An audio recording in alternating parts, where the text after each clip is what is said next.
എല്ലാ മാന്യ പ്രേക്ഷകർക്കും ഒരിക്കൽ കൂടി അറിവിൻ്റെ ലോകത്തിലേക്ക് സ്വാഗതം. അപ്പോൾ നമുക്ക് ഇന്നത്തെ ചോദ്യത്തിലേക്ക് കടക്കാം. ഒന്നാമത്തെ ചോദ്യം, തിയോസഫിക്കൽ സൊസൈറ്റിയുടെ രണ്ടാമത്തെ പ്രസിഡന്റായ വ്യക്തി. ഉത്തരം ആനി ബസന്റ്. ഇന്ത്യൻ നാഷണൽ കോൺഗ്രസിൻ്റെ ആദ്യ വനിതാ പ്രസിഡന്റ്. ഉത്തരം ആനി ബസന്റ്. സ്വാതന്ത്ര്യം ബ്രിട്ടന്റെ ഔദാര്യമല്ല, ഇന്ത്യയുടെ അവകാശമാണ് എന്ന് പ്രഖ്യാപിച്ച വനിത. ഉത്തരം ആനി ബസന്റ്. ആര്യ സമാജം സ്ഥാപിതമായ വർഷം.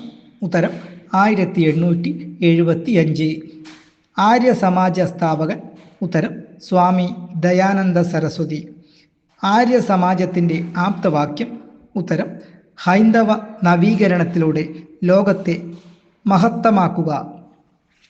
ആര്യ സമാജത്തിൻ്റെ ആദ്യ യൂണിറ്റ് സ്ഥാപിതമായത്. ഉത്തരം ബോംബെ. 10 തത്വങ്ങൾ ഏത് സംഘടനയുമായി ബന്ധപ്പെട്ടിരിക്കുന്നു? ഉത്തരം ആര്യ സമാജം. വേദങ്ങളിലേക്ക് മടങ്ങുക എന്ന് ആഹ്വാനം ചെയ്തത്. ഉത്തരം സ്വാമി ദയാനന്ദ സരസ്വതി. ഇന്ത്യ ഇന്ത്യക്കാർക്ക് എന്ന മുദ്രാവാക്യം ആദ്യമായി ഉയർത്തിയത്. ഉത്തരം സ്വാമി ദയാനന്ദ സരസ്വതി. ഈ വീഡിയോ നിങ്ങൾക്ക് ഇഷ്ടപ്പെട്ടെങ്കിൽ സബ്സ്ക്രൈബ് ചെയ്യണം. അതുപോലെ തന്നെ പരമാവധി ആളുകളിലേക്ക് ഷെയർ ചെയ്യണം. പുതിയ വീഡിയോയുമായി വരുന്നതുവരെ നന്ദി, നമസ്കാരം.